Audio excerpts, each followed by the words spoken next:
assunto é com Murilo Rocha. Agora 9 horas e 52 minutos. Murilo Rocha já aqui presente conosco. Murilo, bom dia. Bom dia, Dan. Bom dia, Paolo. Bom dia, ouvintes da Band News. O Dan hoje tá meio com a cabeça inchada aqui, viu, gente? Cruzeirense aí, hoje chegou cabisbaixo, disse que nem viu o segundo tempo do jogo. Não vi, realmente. Acredite se quiser, né? Mas tudo bem, vamos lá. Ô, pessoal, é impressionante, né? Tava comentando com o Paolo aqui, com os meninos, essa questão da chuva em Belo Horizonte. O Paolo falou uma boa frase, né? Parece que os sinais de Belo Horizonte, eles são programados para começar a ficar em flash, né? A piscar ou desligar completamente quando cai uma gota d'água. Tudo bem, ontem choveu muito mesmo. Ontem à tarde choveu, muita ventania, continua chovendo, mas né, ontem não foi uma exceção, é sempre, né? Eu tenho falado isso aqui, que o prefeito Álvaro Damião tem falado de uma proposta de sinais inteligentes.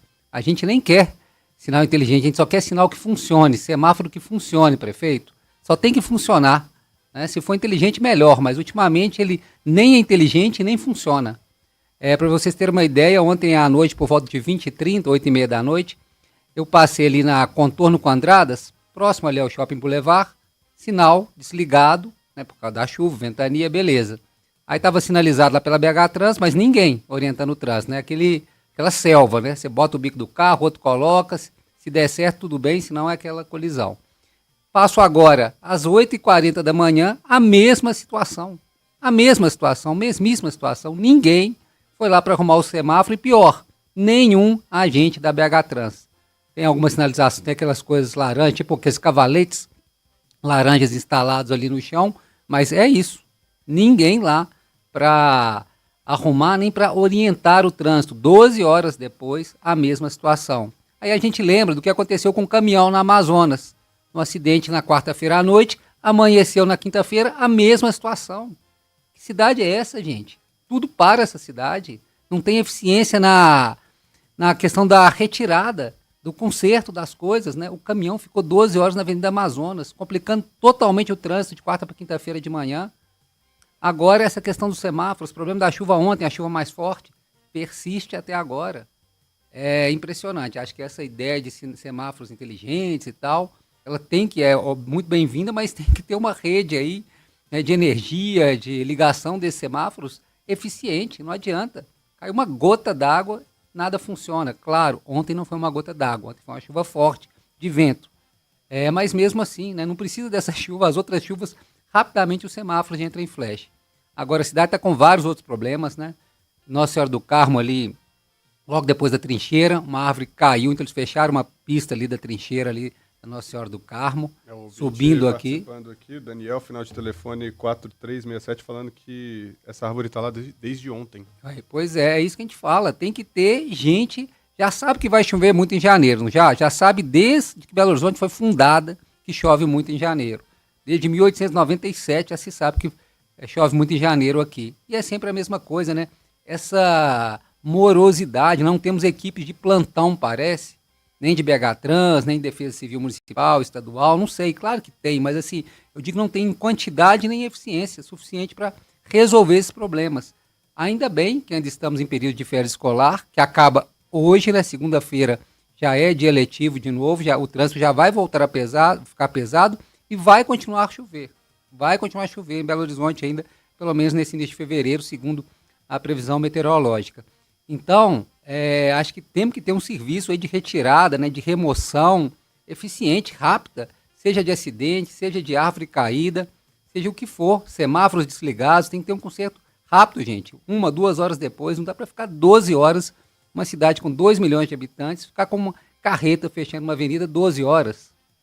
Não dá para um semáforo ficar 12 horas desligado. Se acabar a energia, se tivesse um blackout na cidade, a gente entenderia, igual São Paulo está vivendo lá, horas e horas sem energia, mas não. Choveu muito, mas a gente acabei de escutar aqui na manchete de vocês, a CEMIG falou que não houve um problema generalizado no sistema, que o sistema está funcionando. Né? Houve coisas pontuais, mas que o sistema de forma geral está funcionando. Então, é um problema sem solução. O prefeito Álvaro Damião não está nem um ano na cadeira, né? Tem menos, porque ele assumiu ali efetivamente em março, abril, mas é uma coisa que ele tem que enfrentar isso, sabe? Temos que ter mais celeridade na resolução desses problemas. Problemas que a mobilidade de Belo Horizonte é horrorosa por si só. Quando tem esses agravantes, árvore caída, semáforo estragado, piora, né? Se você potencializa esse péssimo trânsito de Belo Horizonte. Então, acho que é um desafio gigante para o prefeito Álvaro Damião, que tem falado em semáforos inteligentes, sistema de câmeras, né? Primeiro, eles têm que funcionar. Depois, eles podem até ser inteligentes. A gente ficaria extremamente feliz. Mas só de funcionar, a gente já fica satisfeito.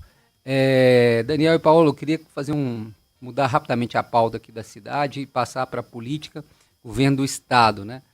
O pré-candidato ao governo de Minas, o vice-governador Matheus Simões, do PSD de Dado, e que vai assumir o governo de Minas agora, final de fevereiro, início de março, porque o Zema tem que se descompatibilizar. Como o Zema quer concorrer à presidência, ele tem que sair do cargo até aí o início de março. Então, o Matheus Simões, vice-governador, vai assumir esse cargo e ele é pré-candidato ao governo de Minas. Mas ele, nesse momento, ele está com um dilema. A política é muito interessante, né? As movimentações de partidos e tal impactam numa decisão política, aqui no caso, que o vice-governador Matheus Simões vai ter que tomar. Todo mundo tem falado que o xadrez nacional, né, a disputa nacional para a presidência, iria interferir de forma decisiva nas disputas estaduais. Pois é, está chegando a hora e esses impactos já estão sendo sentidos. Essa mudança, né, de Ronaldo Caiado, PSD, o Kassab batendo o pé e falando que não vai sair junto com Flávio Bolsonaro, que vai lançar um candidato do próprio partido, ou seja, ou vai ser o Ratinho Júnior, governador do Paraná, o candidato do PSD, ou vai ser o Eduardo Leite, do Rio Grande do Sul, ou vai ser Ronaldo Caiado, governador de Goiás. Um desses três governadores vai ser o candidato do PSD, que hoje está na direita, é um partido de centro-direita, vamos dizer assim, e não vai apoiar Flávio Bolsonaro, que está na extrema-direita. Essa decisão muda completamente o jogo para o governador, para o vice-governador Matheus Simões, né? Futuro governador Matheus Simões e vice-governador Matheus Simões. Futuro governador porque ele vai assumir, tá, gente? Depois que o Zema sair, não necessariamente porque vai ser reeleito. Isso muda o tabuleiro porque ele tem que tomar uma decisão. Quem que ele vai apoiar para presidente?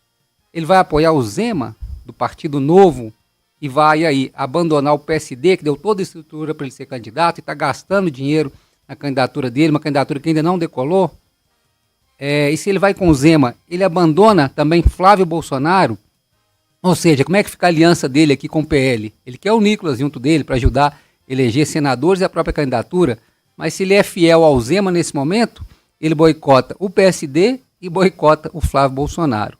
Se ele é leal ao Kassab, ao projeto do PSD, se ele aposta nesse projeto, ele abandona o Zema, o que seria uma traição, mas politicamente seria um mal menor para ele, teria menos consequência. Mas aí ele abandonaria o Flávio Bolsonaro. E aí ele perde essa aliança com o PL aqui em Minas. Olha que complexo. E se ele vai com o Flávio Bolsonaro, se ele abraça o bolsonarismo, o Kassab vai cobrar dele. Fala, meu amigo, te botei no partido, estou botando dinheiro. Você não vai apoiar a nossa candidatura, que é uma candidatura que quer quebrar essa polarização, quer meio até um discurso um pouco do próprio Matheus Simões. Então ele está com um dilema, né? Essa situação complexa aí, mas faz parte do jogo, nesse momento de arranjo ainda das peças. Quando essas candidaturas forem definidas, a gente vai ver qual caminho o vice-governador vai tomar. Ele tem insistido que vai manter aí, né, o acordo, vamos dizer, o pacto de fidelidade que ele fez com o governador Romeu Zema, de apoiar a sua pré-candidatura, que é uma pré-candidatura de muito poucas chances. Talvez seja uma solução, né, vamos dizer, mineira para não desagradar menos, né, vamos dizer, tanto o Kassab quanto o Flávio Bolsonaro. Falar, não, eu já tinha prometido para o Zema esse acordo, então eu vou sair aqui. Mas isso implica também no enfraquecimento da sua candidatura em nível local, né? Você sair apoiando um candidato que vai ter poucas chances, né, que vai sair muito isolado, caso realmente se confirme a candidatura presidencial do Zema, e toda hora ele fala que ele vai até o fim. Então, se ele faz essa opção dessa lealdade pelo Zema, ele complica muito a vida dele, porque ele não é um candidato, não é um pré-candidato que está aí voando em céu de brigadeiro, que está, né, voando nas pesquisas. Pelo contrário, ele é um candidato que vai ter que remar muito. E remar estando isolado, apoiando um candidato aí que está isolado da disputa presidencial, vai ser muito ruim. Então, estou curioso aí para ver essas articulações, e está ocorrendo nesse momento uma pressão, né, externa, aí, falando que ele pode ser até trocado como candidato. Acho difícil essa possibilidade, mas está rolando esse papo, né? O Marcelo Aro poderia ser, que hoje é secretário do governo e é do PP, poderia ser esse candidato no lugar do Matheus Simões. Acho muito difícil. Acho que o Matheus vai ser o candidato, sim, mas vai ter que fazer essa escolha aí de Sofia, uma escolha extremamente difícil, viu? Uma escolha que ele vai ter que ver o mal menor, né? Ou então apostar no projeto político do Kassab, que, né, tem sempre uma visão política, está sempre pensando lá na frente, né? Ou optar pelo bolsonarismo, que traz votos, com certeza. Ou seja, de repente, o tabuleiro, o jogo, o caminho do Matheus Simões estava muito bom para ele conseguiu unir muita gente, mas de repente o jogo nacional mexe no estadual e complica a vida aqui do pré-candidato ao governo de Minas pelo PSD, Matheus Simões. É isso, Daniel, Paulo. É isso, Murilo.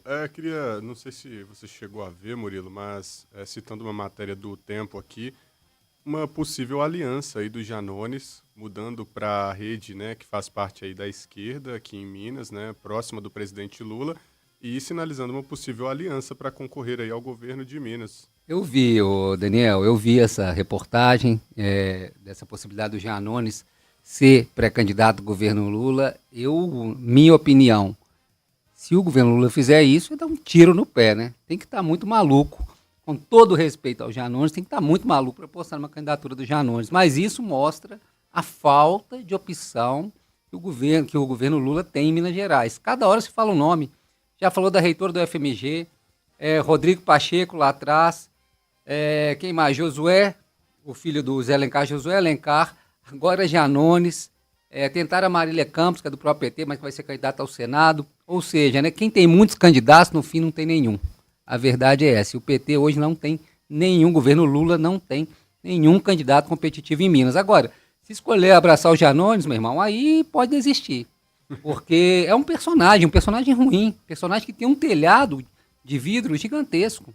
Né? Claro, ele foi importante naquela campanha pesada de 22, né, fazendo a contraposição das fake news da direita, ele fazia as fake news da esquerda, né? Ele foi ali no jogo, ele foi um aliado, né? Foi um soldado ali de rede social, desse mundo digital, para o presidente Lula, para a candidatura do Lula. Não há dúvida, ele fez contraposição ali na rede, né, no mundo digital, que o governo de esquerda, o pessoal não tinha, o PT não tinha ninguém como o Janones naquele enfrentamento ao pessoal da direita no digital. Janones cumpriu isso, beleza, obrigado, valeu. Acho que é isso, né, a postura do presidente Lula. Agora, se ele realmente resolver apostar no Janones, eu acho que é uma loucura.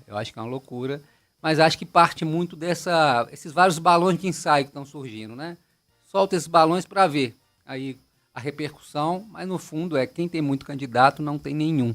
Não tem nenhum candidato até agora que se mostre competitivo. Ainda acho que no final, talvez, vai acabar fazendo um acerto e vai ter que tentar aí uma aliança com Alexandre Calil, uma aliança que não agrada nenhum dos dois, mas seria um abraço necessário, talvez, entre os dois, justamente por essa falta de opção. Vamos ver, né? Tem gente que fala que o Pacheco ainda pode voltar para o jogo, né? Ele está aí no momento que ele talvez decidiria voltar para o jogo e ser esse candidato.